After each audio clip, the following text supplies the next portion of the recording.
હા આપણે સ્થૂળ સૂક્ષ્મ જોયા, સ્થૂળ દોષો જોયા, સૂક્ષ્મ જોયા, સૂક્ષ્મતર જોયા, સૂક્ષ્મતમ જોયા દોષો, અને પછી બધા કમ્બાઈન જોયા. હવે આપણે પ્રતિક્રમણ આપવાનું છે કે કોઈની સાથે આપણે કઈ અણબનાવ બનતો હોય કે ગમતા ના હોય, એમની સાથે પ્રતિક્રમણ કેવી રીતના કરવાનું કે હું જ એમાં છું અને પછી પ્રતિક્રમણ કરવાના. તો એના વિશે થોડો ફોડ પાડો. શું છેલ્લું શું બોલ્યા તમે? કે હું જ એમાં છું હું જેમાં એવી છું. રીતના પેલા હમ સમજવાનું અને પછી હમ પ્રતિક્રમણ કરવાનું. હા હા હા, એટલે એવું શું કહેવા માંગે છે કે અભેદ દ્રષ્ટિ, એ સામેવાળોને હું જુદા નથી.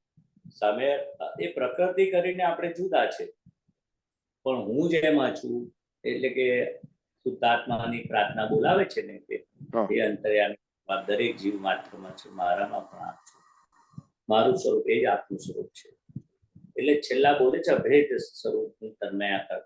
દરેકમાં દાદા ભગવાન શું કરતા હતા કે જુદાપણાનો અનુભવ એમને અભેદ દ્રષ્ટિથી એક રહેતા હતા કે આપણે બધા એક જ છે, આપણામાં કોઈ ભેદ નથી. એ પણ દાદા ભગવાનનું વાક્ય છે. એટલે કે અભેદતા, એવો પ્રેમ, કોઈને નીચાઈ નતા પાડતા ને એ રીતે કે ખરેખર અંદર વ્યવસ્થિત શક્તિ કરતા છે. એટલે એ જ્ઞાને પાંચે પાંચ આજ્ઞા કરીને આ દરેક ને બીજું હું અંદર જે દાદા કહે છે ને કે સામેવાળો છે જ નહીં કોઈ, તું જ છું. એ પણ એક શુદ્ધાત્મા દ્રષ્ટિ તો ઠીક છે, એ તો છે જ, હું ને તું એક જ છે, આપણે અભેદ સ્વરૂપ છે.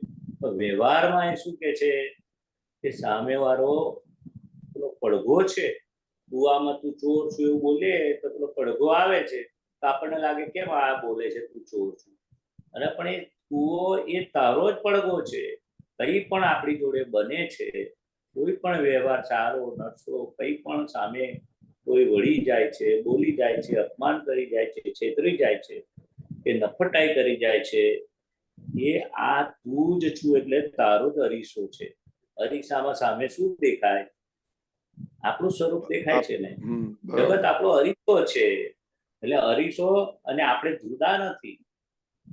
દેખાય છે અરીસો સામે, પણ અંદર અરીસામાં જે કંઈ બને છે એ આપણું જ પ્રતિબિંબ છે. ચકલી ચાંચ માર માર કરે છે, એને લાગે છે બીજી ચકલી છે એટલે ચાંચ માર માર કરે છે, તો એને લાગે બીજી ચકલી છે. એટલે આપણને વ્યક્તિ બીજી દેખાય છે એટલે આપણે એને વળીએ, ઉતારી પાડીએ, આવો છે તેવો છે ફલાણું છે તે. એટલે દાદા કહે સામે વ્યક્તિ કે તું જ છું. આ તો એક મશીનરી છે એટલે દેખાય છે આ મશીનરી આવું કરે છે, આવું કરે છે, આવું કરે છે. પણ તે ચાવી પહેલા આપેલી, પહેલાની ચાવી આપેલી છે. તે ચાવી આપેલા બધા પૂતળા કયા? વ્યવસ્થિતની ચાવી જે કરેલા કર્મ, એટલે કોમ્પ્યુટરમાં નથી કહેતા તું જેવું ફીડ કરીશ એવું આ વ્યવસ્થિત શક્તિ સમજતી કોમ્પ્યુટર તને રિઝલ્ટ આપવા માટે સન્મુખ થયું છે. આ વ્યવસ્થિત શક્તિ કોઈ સ્વતંત્ર શક્તિ નથી, તું જ છું. તારી સાથે જે કંઈ બને છે, અવળું સવળું પાપ પુણ્ય બધું તું જ, તારો જ પડઘો છે. એ આખું સામાયિક. એટલે આ દરેક સંજોગોમાં તું જ છું. શુદ્ધાત્મા દ્રષ્ટિએ તો આપણે એક જ છે, પણ કર્મની દ્રષ્ટિએ સામેવાળો નથી, સામેવાળો નિમિત્ત છે. જે દાદા ભગવાન નિમિત્ત શબ્દ વાપરતા હતા ને, આ જો એક સમજાય ને આપણે કે આ ચાપી આપેલું પૂતળું છે, નિમિત્ત છે, કુવાનો પડઘો જ છે, અરીસા જેવો છે, પણ તું જે કંઈ અરીસામાં જે કંઈ કરે છે એ તને અરીસા સામે તું ચાંચ માર માર કરે છે ચકલીની જેમ. તું ચાંચ મારવાનું બંધ કર, એ તારો પડઘો તને સામે આવે છે. એટલે તું જ છું. તું જ એટલે તારા કર્મના ફળ રૂપે સામો નિમિત્ત બને છે. દાદા કહે કોઈ તારું નામ દઈ શકે એવું નથી, કોઈ તારો વાળ વાંકો કરી શકે એવું નથી. તારું જ તને પ્રાપ્ત થાય છે. તારું જ પુણ્યથી સુખ આવે છે, તારા જ પાપના ઉદય કર્મથી દુઃખ. તને કોઈ દુઃખ સુખ આપનાર કોઈ છે જ નહીં. તારો હિસાબ, આખું જગત હિસાબી છે. એટલે દાદાનું આ જ્ઞાન છે ને વાપર કરવું પડે. કારણ કે અનાદિકાળનો અધ્યાસ કયો છે આપણો? તું ને હું જુદા. તે કરે છે, તે કરે છે, તું કરે છે, તે કરે છે, તેઓ કરે છે. એ અભ્યાસ, તું જુદો ને હું જુદો. આ ભગવાનને પણ પેલી ભજનાથી તું જ કર્યું છે ને. હું તો કહ્યું જ નથી. તું જુદો ને હું જુદો. ભગવાન તું. દાદા ભગવાને શીખવાડ્યું હું કરતા કે અંદર જ પરમાત્મા છે, અંદર જ દાદો છે, સામેવાળામાં એ જ દાદો છે. અને આ પ્રકૃતિ જેમ નચાવે છે એમ તું ભમરડો છું.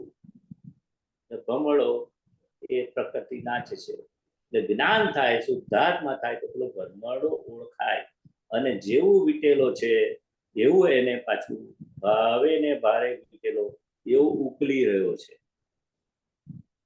એના મન વચન કાયા કોઈ ને કોઈ નિમિત્તે ઉકલી રહ્યા છે. આ રીતે લેવાનું છે. સામે વાળો નિમિત્ત છે, તું જ છું. તારા જ મન વચન કાયા જે તે વીટેલા છે એ સામે આવે છે. એ રીતે લેવાનું છે. બરાબર? બરાબર, બહુ સરસ. એટલે આમાં તો આવી રીતના પ્રતિક્રમ કરવાથી આપણને અભેદતાનો દ્રઢતા વધે. બરાબર ને? હા. Okay, very good. ઓકે, હવે આપણો ટાઈમ થઈ ગયો છે.